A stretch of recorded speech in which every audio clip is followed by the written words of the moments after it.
So kini nga topic para ni sa mga mamistahay nga mga Christian, mga hilaw-hilaw nga mga Kristohanon, no? Ato lang i-aware mo mga kaigsuonan nga dili ta pwede mamista sa Romano, Pagano, Katoliko nga pag-celebrate kay usa ka na kapag celebrate ngadto sa yawa. Kanang pista nila ila nang gipasalamat sa rebulto nga mao ang yawa gipadayag 9 bersikulo 20 naa sa Biblia nga atong gidala. Unya karon ang mamistahay nga mga Kristohanon mahimo silang kaabin sa mga yawa. Mo nang kita mga Kristohanon dili kita mamista kay mahimo gyud tang sakop sa yawa kung kita mamista. Aduna kanay mabasa litra por litra diha sa unang Korinto kapitulo 10 bersikulo 19 hangtod sa 21 nga ang mukaon sa maong pagkaon nga gihalad sa dili magtotoo mahimong kaabin sa yawa. So ikaw higala igsoon mamista pa ka? Pasag din ang mga siipti mamista kay mga sakop man na sila sa yawa.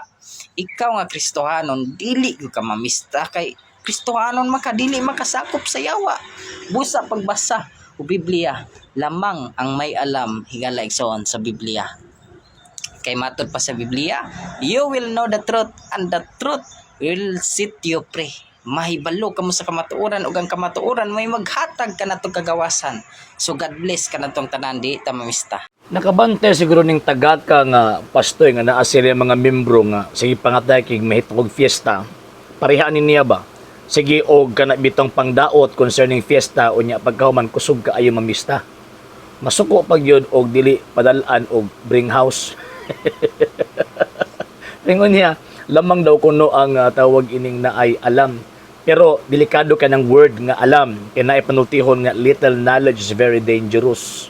So buti pasabot na amantog kay alam, nya magpaatik-atik ka nga nakasabot ka sa nakasulat sa balaang kasulatan, mahulog ang imong panabot dili mao. Ngano man kay dili man mo igibutang nga konteksto sa nakasulat sa Biblia nga lahi sa imuhang gitawag og panabot. So karon usa-usahon tani iyahang tawag ining gisultingon pa niya di daw kuno sila muabto sa fiesta sa mga Romano, Katolikong, Pagano abot asa ka anak nga bokabularyo.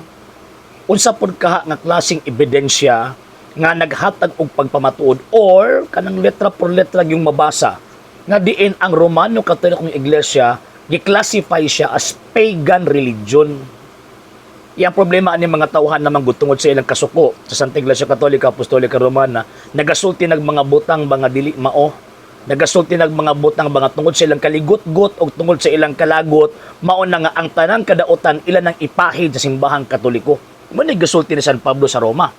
Yung sa may gisulti ni San Pablo ngadto sa Roma kapitulo 3 bersikulo 13 hangtod 13-14. Ang tutunlan nila sama sa binukasang lubnganan gigamit nila ang ilang dila sa paglimbong ug nagula sa ilang mga ngabil ang mga lala sa bitin. Kuya man ilahang magipamulong ano man kay wala giingon nga pangdani manggud na sa mga inosenteng Katoliko para ingnon silang tinuod sila. Mo na kuya kaya ang mga statement kay ayan na sa yawa o di ba? So kuya na lala magkapatay na og tawag ining kalag. So diha pa lang daan makita nato nga kining ato ang amigo nagabasa og bala ang kasulatan pero wa sa kasabot unsay iyahang tawag ining gipasabot sa gibasa. Oh, for example kanang gi-quote niya nga gipadayag kapitulo 9 bersikulo 20 referring man sa mga Diyos. Wa may labot din na ang ributo sa mga santos ug samot na nga ang simbahang Katolika di matawag nga pagano ngano man kay usa lamang ang iyang Dios. So mula pa sa katekismo sa simbahang Katolika nag-ingon, now this is the Catholic faith, we worship one God. Wa man maingon nga we worship many gods including statues. So diha pa lang daan nagbasa ni nagaakusar ning maong gitawag og tagak nga wala say igong basihan o naamang galing sa gipang istorya pero kutob lang sa chismis og damgo. Di ba? So Romano, Katolikong, Pagano wa mas bokabularyo na. Kamo rin nag-create ana nga walay igong ebidensya niya imong biyang balang kasulatan nga ang mga tigbutang-butang dili makasulod sa harian sa langit o di makasulod sa harian sa Dios. So kumihong ka nga ang Romano, Katoliko, Pagano usa kada kong pagpamakat kada kong gitawag og pagpamutbot o kabalot na kung kinsi amahan ana. Klaro gyud na ang yawa. So kining sige sa pasangil nga Katoliko iya si yawa, kamo ra iya si yawa kay nagbutang-butang man mo. Namakak man mo. Di ba? Namakak man mo. Number 2, gihalad sa mga Diyos-Diyos kanang giingon sa gipadayag 9:20 og kanang 1 Korinto 19:21. Di ba? Makita man nila nga, Katoliko Diyos. Ano, nag-ila ng simbang Katoliko nga Diyos ng mga santos na nga mga larawan. Lahi biya ng santos o Diyos. Di ba? Leviticus chapter 10 verse 10, ilhon ninyo ang butang balaan o dili balaan. Kini mo mga tauhan na, wa man ni kaila og balaan nga butang, nga naman kay mga tagak man ni. Mo na nga gibugal-bugalan nila ang mga bala, ang mga butang. So, isang pagyaman pagbugal-bugal. Ilhon nila or ipasangil nila or i-brand nila as Diyos. Bugal-bugal man na. Bugal-bugal man na nga walay igong tawag anang basis ba. Di ba? So, diha sa balang kasulatan, klaro nga ang giatake, ang gisaway ni San Pablo, ang gisaway ni San Juan, referring na sa mga ribulto sa mga Diyos. Walay labot ina og di gyud mabasa nga referring na sa ribulto sa mga santos. Number 3 point. Ngun pa niya, pag mag-celebrate ng fiesta, iya daw kuno sa iyaw, uy, si Kristo nag-celebrate ng fiesta. Niabtog fiesta si Kristo. Diba? Basahan ng San Juan Kapitulo 7, miadto siyang fiesta. So kung ang mag-celebrate og fiesta, iya na sa gitawag og sayawa, number 1 si Kristo na igo. So kinsa na lang ang Kristo inyong tuuhan ron. Diba? Nga si Kristo niya ito mag-fiesta, lahi lang ito nga fiesta kaysa mga Hudyo man to. Kining among fiesta unsa man asa man na nagabase gihapon sa gisulti ng Kristo. San Juan Kapitulo 17 versikulo 10, unsa may gisulti ng Kristo? Kay pinaagi kanila gipasidunggan ako. Liman kulbaan nga statement, pinaagi kanila kadtong mga nagtuo, nagpakamatay, namatay tungod sa pagtuo nga sumala pa sa Pablo ipahandom. Hebrews chapter 13 verse 7, ingon pa ni Kristo, gipasidunggan ako. So every time nga magfiesta ang Katoliko, wala nagpasidungog sa Diyos nga naman, kay si Kristo tinuod nga Diyos nga nahimong tao. San Juan 1:14 ug 18. So every time nga magpasidungog ka sa tao niya, every time nga magpasidungog ka sa mga santos nga naay koneksyon niya, tawag ining among gipasidunggan si Ginoong Kristo niya asa man sa Biblia nga mag-celebrate sa fiesta sa mga santos, Diyos na or gibawal na sa Ginoong Diyos. Wala man na sa Biblia. Wala na sa Biblia. Number 3 point, ingon pa niya, para sa mga fiesta daw kunuta at daw gipasidunggan ang ributo, binutbot na po, pagpamakak ka na. Nganong tawag ining pagpamakak man, wa may buot ng Katoliko nga nagpagpasidungog sa ribulto. No. Ang mga Katoliko naghatag og pagtahod sa ribulto dili tungod sa pagkaribulto, tungod sa girepresentahan ni anang maong ribulto. Wa bito magampo ang Katoliko mingon San Vicente igampo mo kami. Di mingon ang mga Katoliko nga larawan ni San Vicente igampo mi. Di ba? Wala pagribultong Rizal ba? Gitagaan og respeto ang ribulto ni Rizal tungod sa pagkaribulto, sa iyang pagkabaton, no? Gitagaan sa pagtakod sa gobyerno, ginahalarang bulak, ginasaluduhan. Ni every December 30, na ay mga pulis saludo niya maghimog flag ceremony. Kana ba? Paghatag ba na? Nga giilan nila nga Diyos ang mong ribulto? Ribulto, pasidunggan? No, sir, no, ma'am. Wa nagpasidungog ang gobyerno tungod sa iyang pagkaribulto. Nagpasidungog ang ribulto tungod sa ang gobyerno rather. Tungod sa gitawag o representahan ni anang maong gitawag og ribulto. Same pud namo ng mga Katoliko.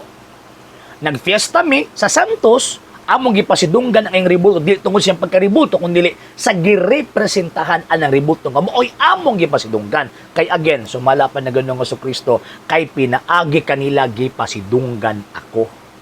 Pagpamakak manggod na, pagpamutbot manggod na, kung maingong ka nga ang mga Katoliko nagpasidungog sa ribulto, no? Di na mo. Di na mo teaching sa simbahan Katoliko. Ang giingon simbahan Katoliko nga pag magpasidungog mi direkta sa persona katong sa Santos, pinaagi sa iyang girepresentahan or girepresentahan ni anang maong gitawag og Santos. So buti pasabot nga na gitagaan mo pagtahod ang ribulto tungod sa girepresentahan ni anang maong ribulto. Unta magits ani niya kay ang problema ng mga tawhan na, gini makasabot ni mga tawhan na kay gitabunan man ang tawag ng ilahang mata sa hari aning kalibutan na nga sa ato pa gitawag og iyawa. Okay, karon kung mingon ka nga ang paghimo sa gitawag fiesta iya na sa gitawag og sa iyawa, so ang mahitabo ni ana naghimo kag butang nga baseless. Wala man na sa Biblia nga pag magfiesta ka sa mga santos pag Diyos na, no? Pag magfiesta ka sa tawag ining ilabi na sa itong Ginoong Kristo sa mahal na birhen, pag Diyos na, wala man sa Biblia. Ambot lang, kung nababay mabasa. Itrapurlitang mabasa nga kanang pagpiesta, pagpasidungog sa mga santos, pag Diyos na. Be, usa ka nang sitas be? Usa ka nang sitas sa Biblia, kapitulo bersikulo nga gitudlo na sa mga apostol nga pasidunggan gani ang mga santos tungod sa Dios nga ilang giila. Tungod sa Dios nga may hinungdan silang pagkasantos, pag Diyos na. Kay kung dili mahitabo nga di mo magkahaptag og tawag ini nga sitas, buti pasabot kamoy na igo sa inyong gisulti nga kung di mabasa di tinuod. Di ba? So karon kay kung di man ka na mabasa, kanang nga tawag ining pulong nga asa man ninyo na nakuha kaysa pinagtudlo ninyo ana. So kana palang daan mga sir og mga ma'am karo man na nga tungod lang silang kalagot sa ilang kasuko kay siyempre ako sila santos. Nya silo sila sa Katoliko kasi siyempre pag magpiesta man gud kompleto man gud na ay pagmaya, na ay inom kay sa Biblia gani ba sa piesta lang na inom. Na ay daghang kaon nya siyempre manilos man ang ilang mga membro. Manilos man loko oy. Grabe kalingawag yun nila o niya. Pagkahuman, grabe pagkaon. Mamista na, tago lang taani niya. Nagkabante siguro ng pastoy nga tagak. Tanaw nyo nga, namista man lang yung membro. Manang, iyan na siyawa. Suko lang mo. Silos lang mo. Pero ang tinuod ni Ana, ang Katoliko, wala Diyos. Ang Katoliko na ay ributo sa mga santos. Ang Katoliko nagfiesta dili para sa mga Diyos kundi para dito sa mga santos nga maoy hinungdan nga ang Dios may naghatag kanila sa pagkasantos. So ana ay Diyos karaan na kinang tawag anang isiyo. Hagbay ra nang gitawag gitubag ginabalik-balik ninyo nga naman kay sa hinungdan nga mura man ay pinakadali ninyong sumsuman kay para ang mga inosenteng Katoliko matagak maparehan ninyo nga pastoy nga mga tagak. Okay, so di ta pailad. Kasi kay mo na, little knowledge is very dangerous. Okay? Sa hindi pa po nakapag-follow sa mga pages po natin, i-follow nyo po yung mga pages po natin. RJ Horolanciano II, TV Apolia Punto Argumento page, Kuya Apologies TV page, and RJ's Vlog 2022. And pwede rin po kayo mag-send po dyan ng Facebook stars. And also, sa atin po mga channels, sa hindi po nakapag-subscribe, i-subscribe po ninyo yung mga channels natin, The Lay Catholic, Apologies International Official, RJ Sanado II TV, Kuya Apologies TV, and Barrio Kawayan Religious Forum. And pwede rin po kayo mag-send po dyan ng super sticker, super chats, and super thanks. And maraming salamat po sa mga kapatid at mga Katoliko na ulis pong tumutulong sa programa po natin. Maraming salamat po. Nang dahil po sa tulong at suporta po ninyo, ang programa pong ito, until now, andito pa rin po sa social media. And until now din po, nangangailangan pa rin po tayo sa tulong at suporta po ninyo dahil wala po kami magagawa rito mga sir, mga ma'am kung wala po yung tulong at suporta po ninyo. Sa gusto pong tumulong, sa gusto pong sumuporta, pwede po ninyong ipadala ang tulong at suporta po ninyo sa pamamagitan po ng ating mga account numbers dyan po sa ating pong screen. And pwede nyo po kaming i-message sa ating pong page kung via remittance po yung papadala po ninyo. Maraming salamat po in advance.